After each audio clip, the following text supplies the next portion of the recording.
An Unposted Letter by Newton MacTavish. Outside, a hammer pounded mockingly. The gallows were under construction. Through the iron bars of the prison window shone a few straggling shafts of sunlight. My client rested on his elbows, his chin in his hands. The light glistened on his matted hair. He heard the hammering outside. "I guess I might as well write the line to Bill," he said, not raising his head. "Can you get a pencil and paper?" I got them, and then waited until he had written. "Dear Bill, by the sound of things, I reckon I've got a swing to this trip. I've had hope all along that I might get sent to the right track, but I see that 6 Eye will be blinked to kick the bucket. And with head up, the gallery's gonna go up mighty fast. But a feller can't lust to do just the fancies. I guess he can't do all this to it, can he, Bill?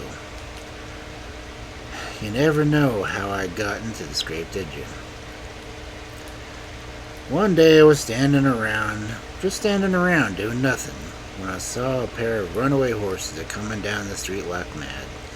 I jumped out and caught the nigh one by the bridle. I hauled him up on us mighty sudden, but something swung me round and I struck my head against the neck yoke. Smash! When I come to, I was sitting back in the carriage with the sweetest faced girl bending over me and wiping my face with cool water.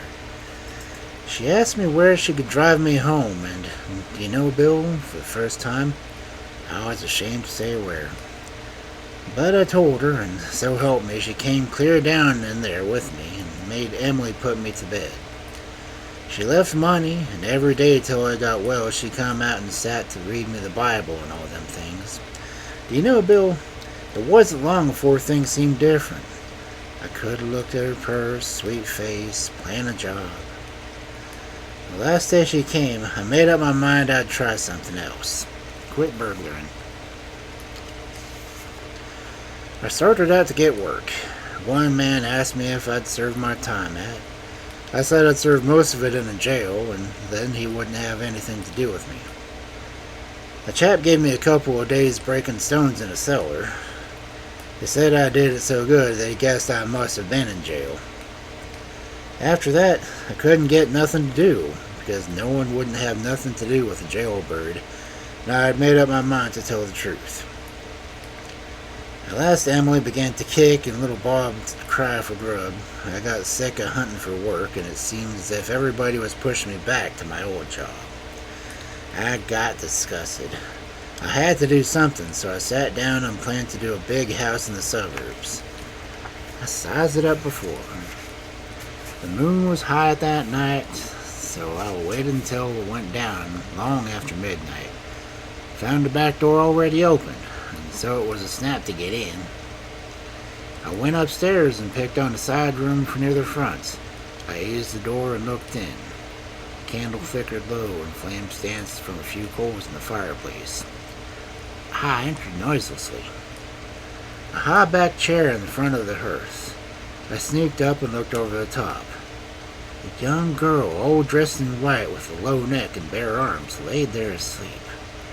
Her hair hung over her shoulders. She looked like just as she'd come out of a dance. Just threw herself there tired out. I was just going to turn away, and the flames in the fireplace flickered, and I caught a glow of rubies around the girl's throat. How they shone and gleamed, and shot fire from their blood-red depths. The candle burned low and sputtered, but the coals on the hearth flickered, and the rubies glowed, and the girl breathed soft in her sleep.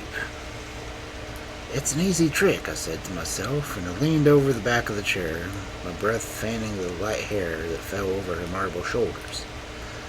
I took out my knife and reached over. Just then the fire burned up a bit. As I leaned over, I saw her sweet, girlish face, and so help me, Bill, it was her. Her whose face I couldn't look into and plan a job. Hardly knowing it, I bared my head and stood with a knife in hand, blood rushing to my face, my feelings some way seeming to dawn again.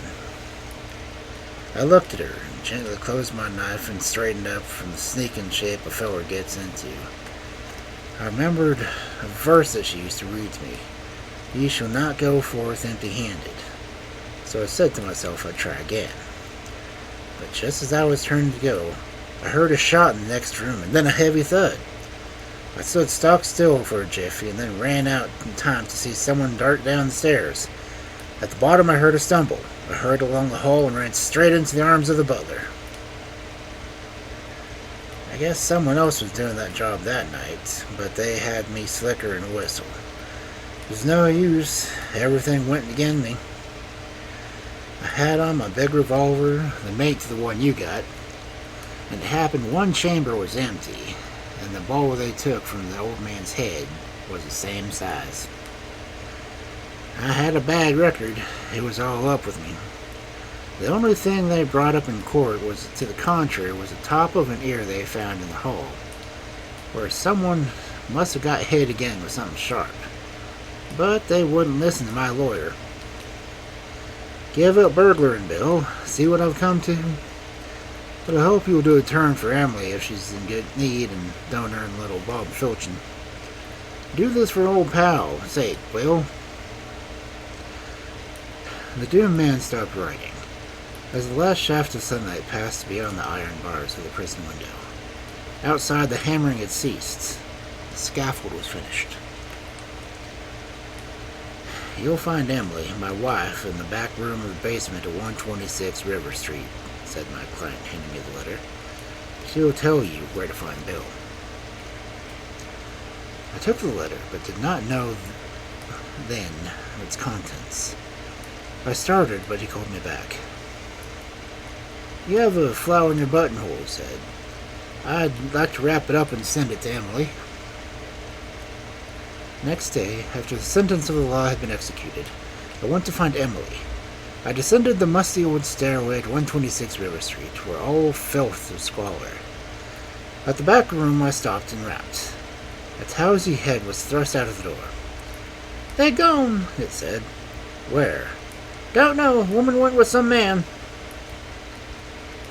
"Did you know him?" "I saw him here before sometimes, but the top of his ear wasn't cut off then.